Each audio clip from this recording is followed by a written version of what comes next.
आप जानते भगवान को भोग में तुलसी क्यों लगाई जाती है? क्यों लगाई जाती है? हाँ, लोग कहते हैं भगवान के समक्ष तुलसी रख दोगे तो भगवान भोग लगाते हैं। ऐसा नहीं है, कुछ और भी रहस्य है कि जब आप भगवान को भोग लगाते हो उसमें तुलसी डाल देते हो ना, तो तुलसी पत्र का एक और कारण ये है कि आपने पता नहीं कैसे मन से बनाया हो, है ना। लोगों की खटपट किचन में भी चलती है, रसोई में भी चलती है, रसोई में भी कलेश कर करके बना रहे होते हैं, तरह तरह के मन में खुरापाती चीजें आ रही होती हैं। और भगवान को भोग लगाने के लिए स्वच्छ मन चाहिए, भजन वाला मन चाहिए। तो आपने बनाया, भोग धारण किया, तो पता नहीं प्रभु अर्पण करें या ना करें, प्रभु खिलाना कोई सामान्य बात है क्या? लेकिन तुलसी जी को जब अर्पण कर देते हैं उसका अर्थ है माँ भगवती अब ये रसोई जो हमने बनाई थी आपके हाथ में सौंप दी। आप प्रभु की प्राण बल्लवा अर्धांगिनी हैं, प्रभु आपको बड़ा प्रेम करते हैं, तो जिस प्रकार से भगवान को प्रिय लगता हो ये आपके हाथ में रसोई का पूरा सामान है। अब आप अपने प्राणेश्वर को जैसा बना के खिलाएं वो आपके ऊपर है ना।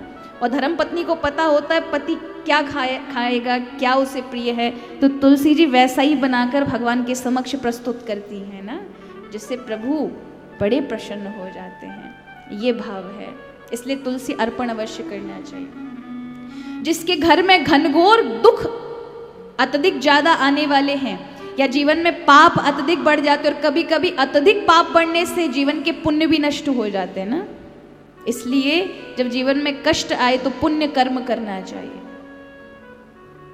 पुण्य कर्म करना चाहिए। तो जीवन में जब पाप अत्यधिक हो जाते हैं तब जीवन में घर में लगी हुई आंगन की तुलसा भी सूख जाती है ना।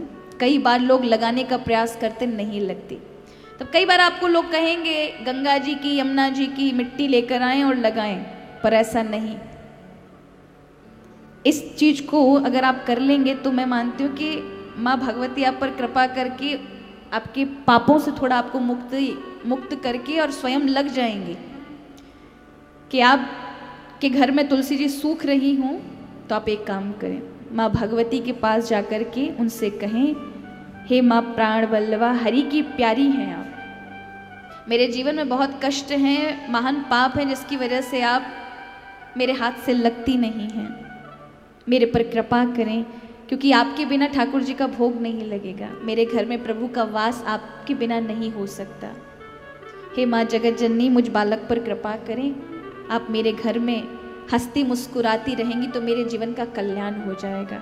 ऐसा प्रार्थना करके प्रतिदिन नियम बना लें कि एक गैया को तो आपको रोटी देनी ही देनी है ना, भोजन से पहले ऐसा करें। और एक कन्या को प्रतिदिन कुछ ना कुछ अच्छा मीठा भोजन देना है। मीठा भोजन हलवाई दे दो, कुछ ना कुछ अच्छी वस्तु दो उस बालिका को कि वो खुश रहे, नन्ही सी बालिका हो 5-10 साल की। ऐसा यदि कोई 1 महीने कर लेता है उसके जीवन में तुलसी फिर से कभी नहीं सूखेगी ना, पुण्य प्राप्त हो जाते हैं। वो बालिका को तुलसी रूप में मानकर कि उसको कुछ ना कुछ मीठा आहार खिलाएं और प्रतिदिन एक रोटी कुछ भी मीठा डालकर गुड़ आदि डालकर कुछ दे करके गौ माता को खिलाएं, तो फिर तुलसी जी नहीं सूखती उस घर में। अगर जिसके घर में तुलसी सूख रही है तो ये बहुत सोचने वाला विषय है कि पाप अत्यधिक ज्यादा बढ़ते हैं, जीवन में कोई महान कष्ट आने वाला है तो तुलसी सूख जाएगी। इसलिए आप प्रार्थना करके ये नियम आरंभ कर देंगे तो फिर तुलसी नहीं सूखेगी।